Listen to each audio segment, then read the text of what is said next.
Hello everybody and welcome to today's video. I wanted to talk to you today about the covert narcissist, and I wanted to give you 5 signs that you're dealing with a covert narcissist, and then I wanted to get a little more in depth after that. So let's jump in.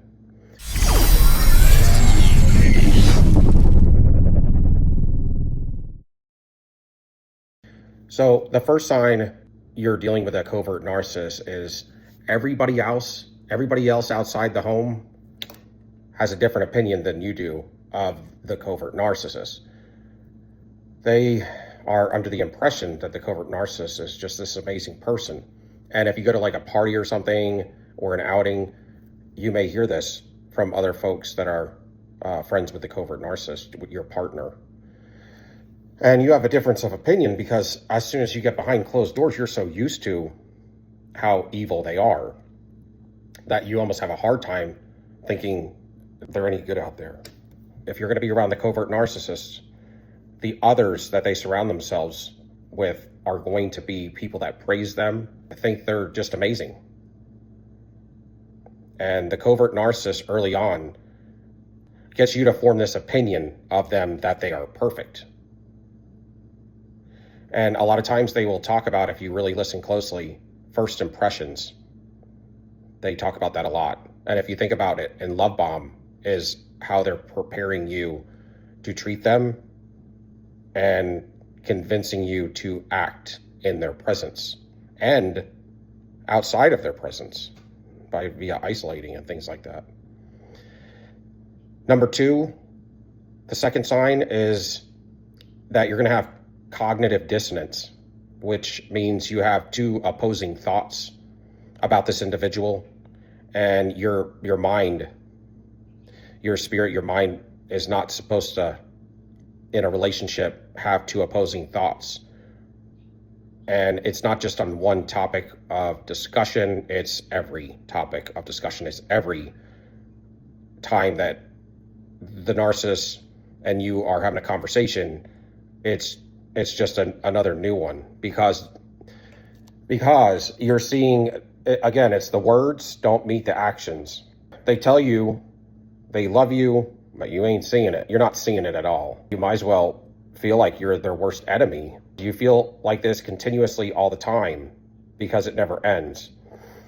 Just like they say, every time the narcissist's mouth is moving, they're lying or telling lies. Well, every time that you're talking with them, if they're lying, that's what's causing these situations. It's because you're with a liar, a pathological liar, and a wolf in sheep's clothing is basically what it is. A covert narcissist is the worst type because nobody will believe you. And if you were to tell people outside the home, or if you were to just try to get some kind of solitude and just kind of venting to somebody, nobody really is going to have it, because it's going to come back looking like you are the problem. And y'all know they always start the smear campaign in Love Bomb phase. They have already projected out you have issues and they're trying to work through them and stand by your side. So nobody's really going to believe you on that. So the best thing you could do is find somebody, like for instance, a family member, somebody that they don't talk to at all when they're in their presence, or say in an outing or something, if it's a family member or something like that. And then chances are, if you can get to know that individual, you're going to find that that person has seen right through them and they don't put up with it. So the narcissist kind of avoids them in these, family dinners and things. But this is how you at least have some sort of semblance in getting the truth, at least told back to you that you're not crazy. Because when you're with a covert narcissist, they will make you feel almost like you're crazy. That's gaslighting, all the gaslighting they're doing. And trying to tell you one thing, but they're always doing another thing, and you're wanting to believe it. But that's also your intuition kicking in, because your intuition ain't having it. And you're still trying to run your intuition over and trying to figure it out and believe it to some degree. and your intuition is fighting you. This is how, in my humble opinion, people get autoimmune diseases, when they're fighting their intuition continuously and they're having this rumination. They never get a break from it. It's like your nervous system is so out of whack. When your nervous system doesn't get a break and your spirit doesn't agree with what you're doing on a daily basis all the time, and you're dealing with something on such a low vibration that's always destroying you, it's going to have negative effects on you. It's going to wear down your immune system so that things can come in and hurt you as far as infections and autoimmunes. You fighting yourself. That's basically what it is to some degree. Number 3 is the way that they apologize. The covert narcissist has a weird way of apologizing. I mean, you're lucky if you get an apology, but their apology is so cheap. It's almost like you want to accept anything that they do apologize for because you're just excited that they went down that road. But if they're going down that road, it's just a manipulation to either breadcrumb you for a time and hang in there, get you to hang in there with them a little bit longer till they can jump to another supply, or just to, get it to subside, and a lot of times it's kind of like saying, just shut up and let's move on when their apology comes, because it's just, it's like, I apologize, or you have to have a whole dialogue before you even get that in most cases. And you're ready to accept it. That's why people say don't project yourself onto them, because that's suggestive of saying that if you were to apologize, you would mean it. So whenever you hear them apologize, you want it so bad, you're projecting your own thoughts and feelings of how you would be if you were in their shoes. But they don't mean it. They're just saying it so that they can continue on doing whatever they're doing, their agenda. Number 4 is you don't feel like you can be yourself.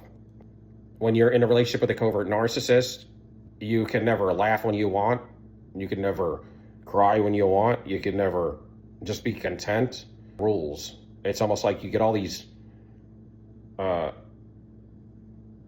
they're always digging into you after you get past the love bomb phase, especially when they get to the end of the D value where they're about to break up with you. They're just nitpicking you about everything. And all that nitpicking, because you were susceptible in this type of family growing up, you resort back to, this is in a lot of ways your people-pleasing skills here. You start, either they'll say some things and it'll almost become a rule. And like with mine, I remember grabbing a Diet Coke out of the fridge when we were newly dating, and she had said, "You have soda in your fridge?" Well, at my house, me and my son, we only have water at home, and we only drink soda when we leave the house. And it was very kind of harsh, and it was kind of gave me the impression, it wasn't the impression, it was the truth. The truth was, she was telling me that she didn't want me to have soda in the house. So I said, well, I can do that for you. I wouldn't now. I'd be like, there's the door, and don't let it hit you on the way out. But these are things that they will say, and they will say, nitpick you about the way you look, whatever you're doing, and talents that you have, and passions that you have, and you'll end up quitting them because they don't want you to have any drive. And they're also envious of you and jealous of you. So these are ways for them to get you in this sunken place. And as you back off all of these things that you love to do, that make you who you are, from your innateness and from your talents and your ingenuity and creativity, when you back off those things and you start feeling in that sunken place and you don't even want to smile anymore, that's how you give fuel to the narcissist. So now you lift them up, they're vibrating high off of your fuel, and you're going down in the dumps even lower. And now you have less opportunity for things out here that you used to do, that used to relieve stress, that you used to enjoy to do, so that you could vent and just, kind of enjoy life. Now you're not doing those things, and you're in more heavy depression, and you're lifting them up while you're going down at the same time. See how they're becoming you and you're becoming them. And this is how the cycle goes with you and the narcissist. They want to make you as much of them with their negative energy as they can, and they want to become you as much as they can with those talents and that creativity and that your juice. You got the juice, y'all. And when you are out and about, you're alive, and they're not. So they want to suck all that fuel off of you, leave you in the dump. So when they leave you, they can go out there and blow up the world, with your fuel. And you're going to be trying to burn off this negative energy that caused anxiety, depression, and paranoia, and all these things that they left you with, rumination. Then if they're into witchcraft, but if they actually are doing things also, like when you're down that low on that narc vibration, those things can hit you. And, I understand people that are saved feel like that they're covered, but at this place in time, not really, because you chose to go down this road so bad with the narcissist that they pull you down to their level, and you almost have no way to God yourself for a time. Number 5 is they get to a point where they're so envious and jealous of you, they hate you. And a lot of times they tell themselves, as much as they have to use you for your fuel, they don't want to be with you because they have a short attention span, and they're very impulsive, and they feel like they need to be. It's weird. It's like they want somebody, and then they want to be able to hate that individual, but use them and go out and about and get other forms of supply and take care of that's just how it works. You're in constant devalue mode when you're in a relationship with the narcissist. And so they hate you, but a lot of times, because they're covert, they have to do things like in a passive aggressive way, or they have to in a backhanded way. So that's how they will make these backhanded comments, and they'll tell you need to work on yourself, or that they love you and they're trying to help you by giving you this information. And you're so gaslit by that and broke down that a lot of times you just want peace, and you really don't know which way's up, which way's down. They always get you upside down. And that's why when the one thing that kills the narcissist in these relationships is when you get healthy during the relationship, that turns them on their head, y'all. But you got to learn to observe and not absorb. And, as far as healing goes, when you would accept zero validation or breadcrumbing from them, why did you?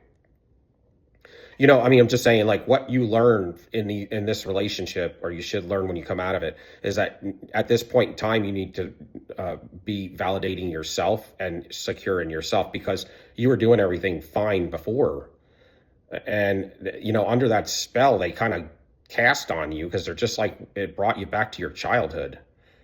And it's almost like that parental figure came back and put you back under that spell. And here you go again. But you may not have really operated quite like that. But you need to just keep in mind, that if those types of things come up and you start looking like you need to get validation from somebody before you can take care of something, that's something that you need to straighten out. And you should also never accept breadcrumbing, but you should also never chase somebody. Like when they discard you, a lot of times that what's built into the spell is that we want to convince them that they have the wrong opinion of us, and we want to show them that we're better than that. And so we get to chasing worse, and we can get into the triangulation and all that. But if you just lay low, it would have been 100 times better for you. And that's what you learn in the future. You won't let any of that. It's all you broke the generational curse, and that's what it is. And these are some of the subtle things that were giving you hang-ups, but they were huge in the end, because they would all culminate. And, a narcissist layers 100 different negative manipulative tactics on top of each other that by the time they're done with you, you feel like a piece of trash, and you don't even know who you are. But this will you should also get backed up by whoever you're with. And if you're not getting that, that's equal reciprocity. If you don't get that, then you need to leave. And this is what you'll find in the future. Because when you validate yourself, you also deserve to be backed up for things that are legit reasons, that you should have a cheerleader. And you should be cheerleading your partner as well in the relationship, in a healthy relationship. But a lot of times you had gotten to a point where you had no boundaries. So what you don't want to do is just get to where now you want to have complete control, or you want to be so paranoid that you're acting all out of sorts or starting to look like, I've seen people almost look like what happened to the narcissist was they had no control as a kid, so now they have to have complete power and control. And it's almost like an empath can kind of go down that route for a while if they're not, if they don't know how to balance that out. But the natural way is just it should be what it is. And if your intuition's honed and you're on point with things and you're vigilant, you'll be fine. But these are the top 5 signs that will mess you up and get you caught up with the narcissist and perpetuate bad motion. What the narcissist always wants to do is keep you into this loop, a loop to nowhere, a circle to nowhere. That's what the enemy is always going to loop you if it's up to him. And God always gets you in a linear fashion and exponential. So it's like this, right? On a bar graph. But I hope you guys have a great day today. And I hope this helps somebody out there. And if you can give me a like, subscription. I love y'all. Till next time. Peace. We out.